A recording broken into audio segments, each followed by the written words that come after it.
जिल्ह्यात अतिवृष्टी व पूर परिस्थितीमुळे झालेल्या नुकसानीचे तातडीने पंचनामे करा, असे आदेश पालकमंत्री जयकुमार गोरे यांनी दिले आहेत.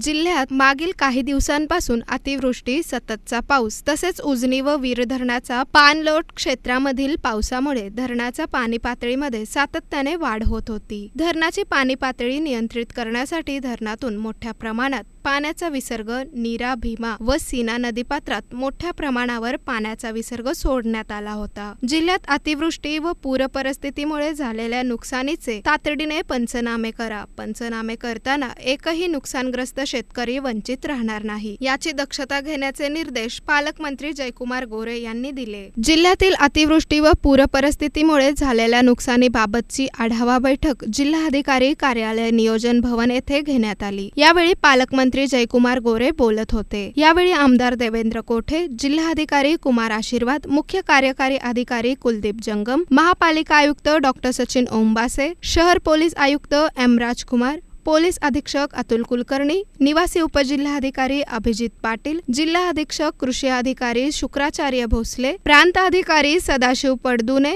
सुमित शिंदे, सचिन इथापे, विजया पांगरकर, तंत्र अधिकारी सतीश देशमुख, जिल्हा नियोजन अधिकारी दिलीप पवार, अभियंता खांडेकर तसेच सर्व तहसीलदार व तालुका कृषी अधिकारी यावेळी उपस्थित होते.